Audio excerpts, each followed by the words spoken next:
doubt you get some copying there too. And here you have nothing to interest you in it, nothing to lighten you up. Have I nothing on earth? Of course you have Hjalmar, but then he has his own family. For such a man like you that has always had such a passion for what is free and wild. Hjalmar, he shall see it. You think it's worthwhile? It's all dark. Oh, nonsense. It's moonlight. He shall see it, I tell you. Let me pass. Come and help me, Hjalmar. Oh, yes, do, Father. Very well, then. What is it he wants to show me? Oh, nothing so very wonderful after all. You may come close up if you like. Why? What is it? Well, look for yourself. Hmm? This belongs to Father, you understand.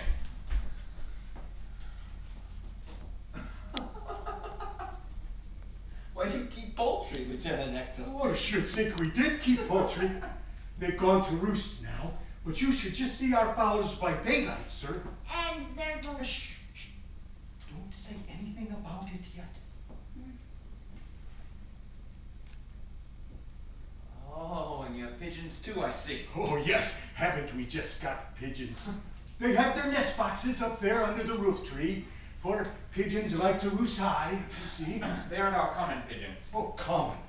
Should think not, indeed.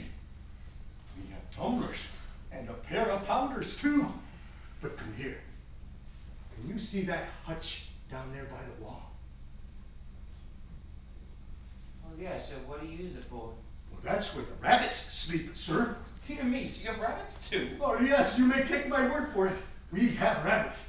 He wants to know if we have rabbits, young man. But now comes the thing, let me tell you. Here we have it. Move away, Hedwig. Stand here, that's right. And now look down there. Don't you see a basket with straw in it? Yes. And I can see a fowl lying in the basket. A fowl? Isn't it a duck? Why, of course it's a duck. But what kind of duck do you think? It's not just a common duck.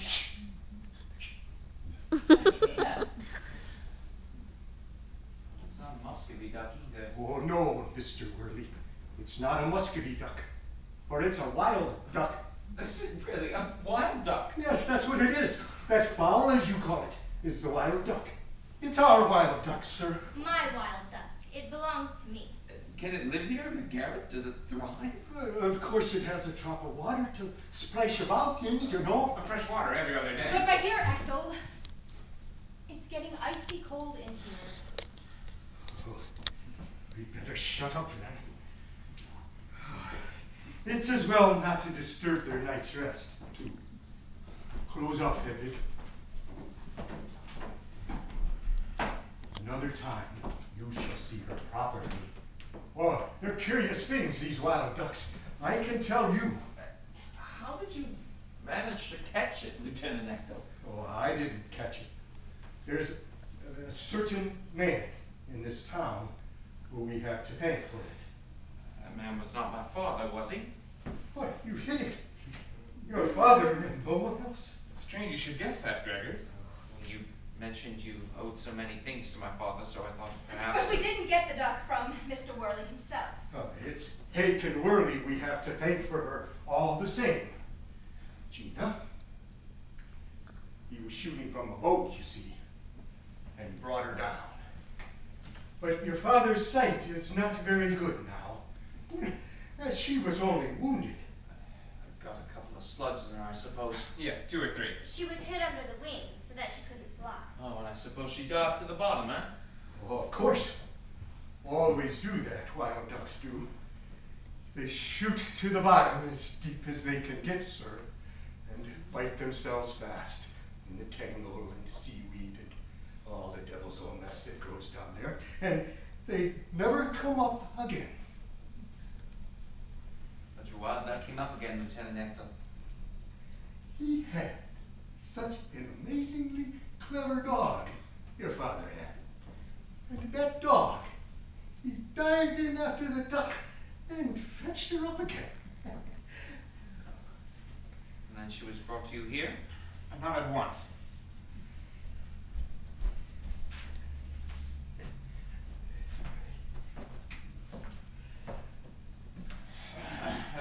father took her home, but she wouldn't thrive there, so Peterson was told to put an end to it. Oh, yeah. Peterson. That ass. That was how we got her here, you see. For father knows Peter so well, and when he heard about the wild duck, he got him to hand her over to us. Uh-huh. Now she thrives as well as possible in the garret. Yes, wonderfully well. She's gotten fat. You see, she's lived in there for so long now that she's forgotten her natural wildlife, and it all depends on that. Oh, you are right there, Yalmar. I shouldn't have to let her get a glimpse of the sky or the sea. Oh, but I mustn't stay any longer. I think your father's asleep. Well, that's for that. By the by, you said you had a room to let, a spare room? Yes. What then? Do you know of anybody? Can I have that room? You? Oh, no. Mr. Worley. Maybe I have that room. So we'll take possession first thing tomorrow morning. Yes, it's the greatest pleasure. But Mr. Worley, I'm sure it isn't at all the sort of room for you.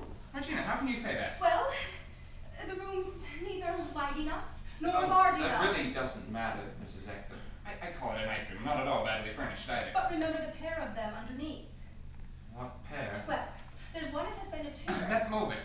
Mr. Mulvick, the A. and there's a doctor by the name of Relling. Really? I know him somewhat. He used to practice up at Hoydle. They're a regular rackety pair, they are. As often as not, they're out on the loose in the evenings, and then they come home at all hours, and they're not always just One the quietest. quickly gets used to that sort of thing.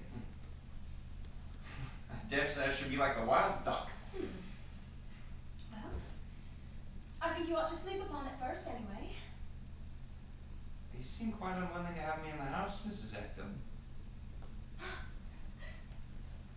No. So what makes you think that?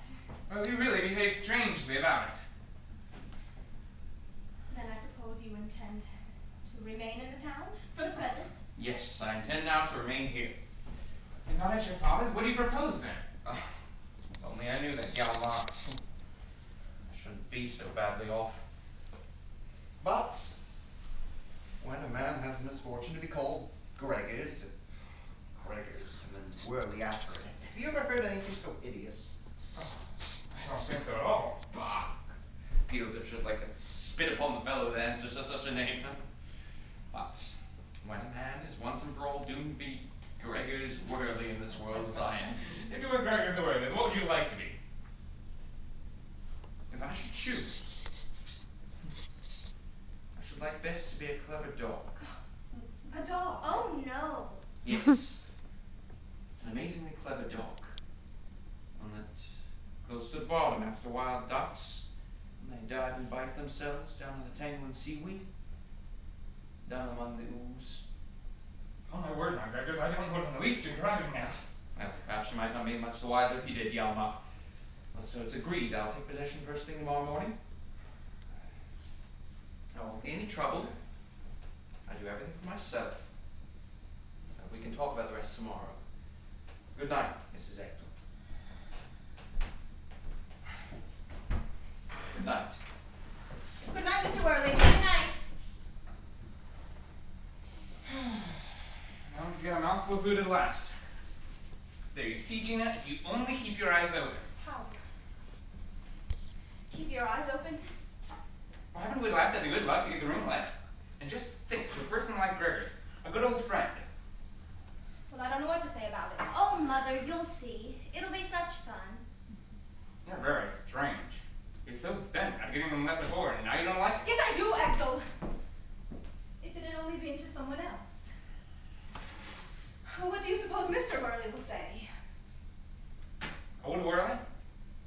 That doesn't concern him. Well, surely you can see there's something amiss between them again, or the young man wouldn't be leaving home. You know quite well the two of them can't get on with each other. Very likely not. And but- now, Mr. Worley, you may fancy it's you that has egged him on. I don't fancy so then. Mr. Worley's done a great deal for me, far be it for me to deny that. But it doesn't make me everlastingly dependent But upon my him. dear Ectel, well, maybe grandfather will suffer for it. He may lose the little bit of work he gets from Gregor. I'll say, so much the better. It's not humiliating for a man like me to see his great-haired father treated as a pariah. But now I believe the fullness of time is at hand. I surely thought my mission only I mean to fulfill it now. Oh, yes, Father, do. Hush, don't wake him. I will fulfill it, I say. The day shall yet come when, that is why I say it is a good thing we have got the room let. That makes me more independent. A man who has a mission in life must be independent. Poor old white-haired father. Rely on you, Yellamar. He has broad shoulders. Strong shoulders, at any rate. You shall yet wake up some fine day and... Do you not believe it? Yes, of course I do. But in the meantime, suppose we see about getting him to bed? Yes, come.